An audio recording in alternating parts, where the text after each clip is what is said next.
وَلَقَدْ يَسَّرْنَا الْقُرْآنَ لِلذِّكْرِ فَهَلْ مِن مُّدَّكِرٍ الذین آتیناہم الکتاب یعرفونہ کما یعرفون ابناءہم، جن لوگوں کو ہم نے کتاب دی یعنی تورات اور انجیل کے جو صحیح ماننے والے ہیں، یہ نکتہ یہاں نوٹ کر لیجئے، تورات اور انجیل کے ماننے والوں میں سے غلط کاروں کے لیے مجہول کا صیغہ آتا ہے، اوت الکتابہ، جنہیں کتاب دی گئی تھی، اور جو ان میں سے ٹھیک تھے، صحیح رخ پر تھے، ان کے لیے معروف کا صیغہ ہوتا ہے جنہیں کتاب ہم نے دی تھی۔ یہ انداز جو ہے معروف اور مجہول کا، یہ آپ دیکھیں گے کہ فرق ہوگا، جہاں ان کی کسی غلط بات کا تذکرہ ہوگا الذین اوتوا الکتاب، اور جہاں اچھی بات کا تو وہاں یہ کہ جو آتیناہم الکتاب، الذین آتیناہم الکتاب یعرفونہ کما یعرفون ابناءہم، وہ ایسے ہی پہچانتے ہیں اس کو۔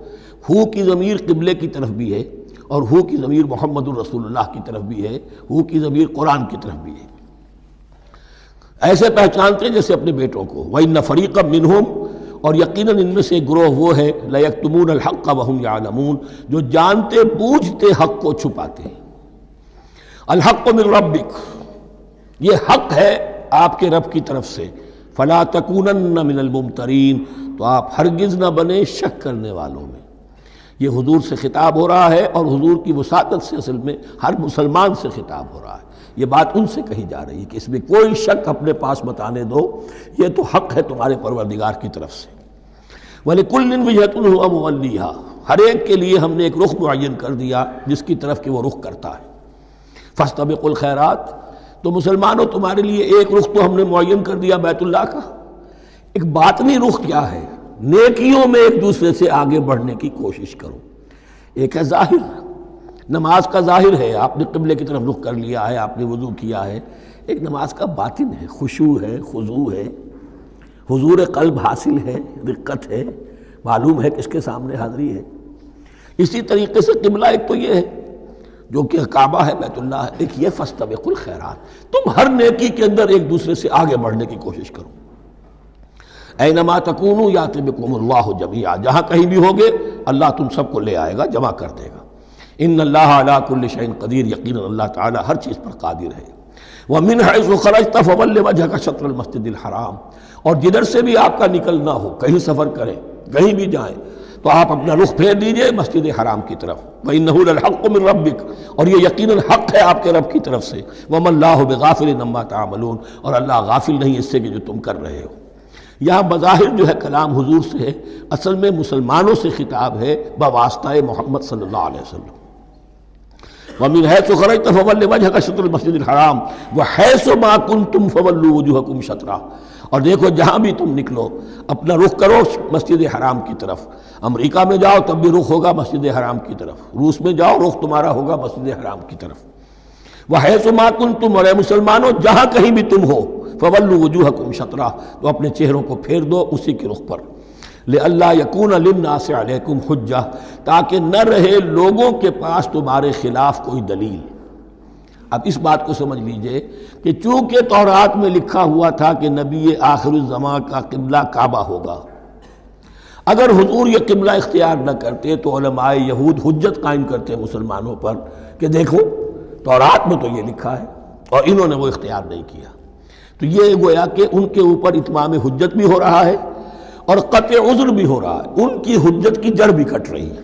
الا الذین ظلموا منہم، سوائے ان میں سے ان کے جو ظالم ہیں، اعتراض کرنے کے لیے لاکھ انہوں نے پھر بھی ہیلے بہانے بنائی لینے ہیں۔ فلا تخشوہم، تو اے مسلمانوں ان سے نہ ڈرو، واخشونی، مجھ سے ڈرو۔ وَلِأُتِمَّ نِعْمَتِی عَلَیکُم، اور یہ جو تحویل قبلہ ہوئی ہے اور محمد الرسول اللہ صلی اللہ علیہ وسلم کی بعثت کی بنیاد پر ایک نئی امت کو شکل دی جا رہی ہے، اور اسے اب امامت الناس سے سرفراز کیا جا رہا ہے، وراثت ابراہیمی اب اسے منتقل ہو گئی ہے۔ یہ اس لیے ہے وَلِأُتِمَّ نِعْمَتِی عَلَیکُم، اپنی نعمت میں تم پر اس کا اتمام فرما دوں، مکمل کر دوں، وَلَعَلَّکُمْ تَہْتَدُونَ، اور تاکہ تم ہدایت یافتہ بن جاؤ۔ کما ارسلنا فیکم رسولا، جیسے کہ ہم نے بھیج دیا ہے تم میں ایک رسول۔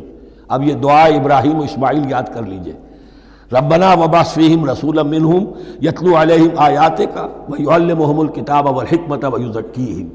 اب گویا کہ وہاں تو دعا تھی اور یہ 3000 سال کے بعد اس دعا کا ظہور ہو رہا ہے بعثت محمدی کی شکل میں.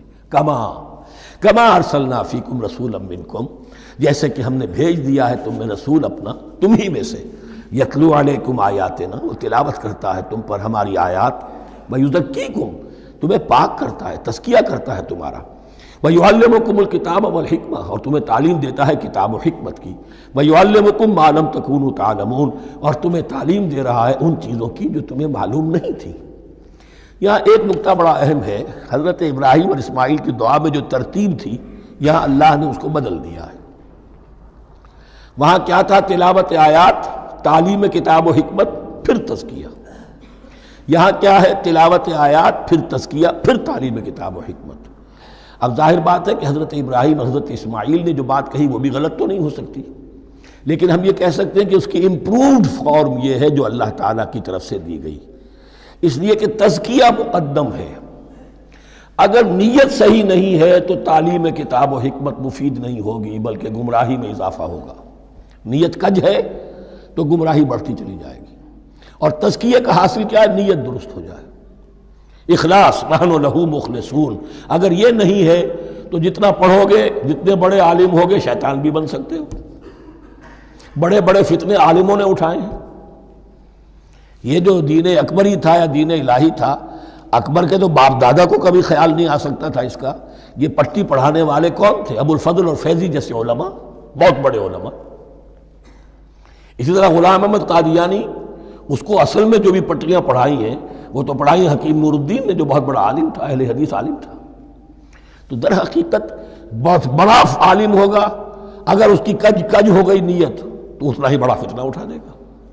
اس پہلو سے تزکیہ مقدم ہے، اور اس کا ثبوت یہ ہے، یہی مضمون سورہ آل عمران میں آیا، یہی مضمون پھر سورہ جمعہ میں آئے گا، وہاں بھی ترتیب یہی ہے. تینوں جگہ پر اللہ کی طرف سے ترتیب یہی ہے، یتلو علیکم آیاتنا ویزکیکم، تمہیں ہماری آیات پڑھ کر سنا رہا ہے اور تمہارا تزکیہ کرتا ہے. ویعلمکم الکتاب والحکمہ، اور اس تزکیے کے بعد پھر تعلیم کتاب و حکمت. ویعلمکم ما لم تکونوا تعلمون، اور تمہیں سکھا رہا ہے جو کچھ علم تمہیں حاصل نہیں تھا. فاذکرونی اذکرکم، پس مجھے یاد رکھو، میں تمہیں یاد رکھوں گا. یہ بہت بڑا میثاق ہے اور بہت بڑا وعدہ ہے، بہت بڑا وعدہ. اور یہاں تک حدیث میں پھر اس کی شرح آئی ہے، میرا بندہ اگر مجھے اپنے دل میں یاد کرتا ہے میں بھی اسے اپنے جی میں یاد کرتا ہوں.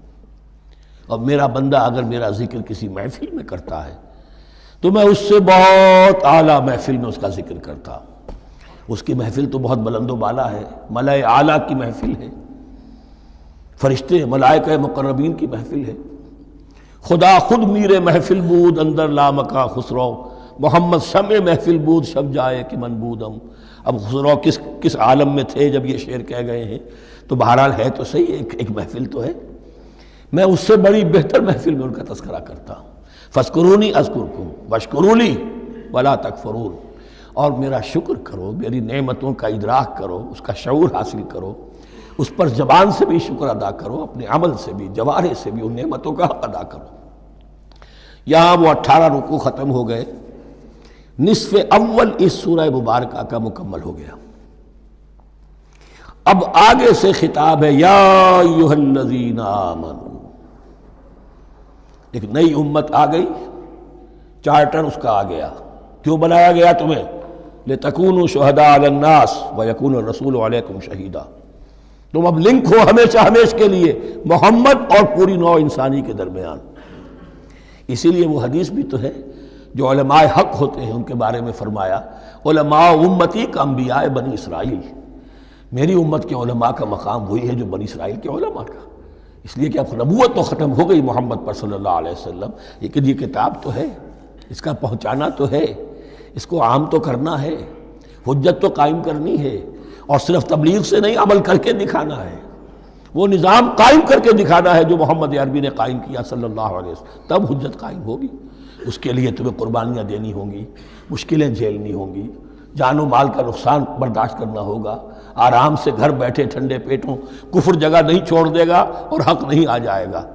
کفر کو ہٹانے کے لیے اور باطل کو ختم کرنے کے لیے اور حق کو قائم کرنے کے لیے تن من دھن تمہیں لگانے ہوں گے۔ اب دیکھیے وہ قول آ رہی ہے، یا ایھا الذین آمنوا استعینوا بالصبر والصلاۃ۔ یہی وہ الفاظ تھے کہ وہ جو 7 آیتیں تھیں جن کو میں نے کہا تھا خطاب میں بنی اسرائیل میں وہ بمنزلہ فاتحہ ہیں، ان میں الفاظ آئے تھے واستعینوا بالصبر والصلاۃ وانھا لکبیرۃ الا علی الخاشعین الذین یظنون انہم ملاقو ربہم وانہم الیہ راجعون۔ اب وہی خطاب یہاں ہو رہا ہے، یا ایھا الذین آمنوا استعینوا بالصبر والصلاۃ۔ یہ میں بیان وہاں کر چکا ہوں، ان اللہ مع الصابرین، جان لو کہ اللہ صبر کرنے والوں کے ساتھ ہے۔ اس بیعت سے کیا مراد ہے؟ ایک بات تو متفق علیہ ہے، اللہ کی مدد، اللہ کی تائید، اللہ کی نصرت ان کے شامل حال ہے۔ باقی یہ کہ اللہ تعالیٰ جہاں کہیں بھی ہم ہیں ہمارے ساتھ ہے، کس طرح ہے یہ ہم نہیں جانتے، لیکن یہ فرمایا ہے اس نے کہ میں تو تمہاری دگے جان سے بھی زیادہ قریب ہوں۔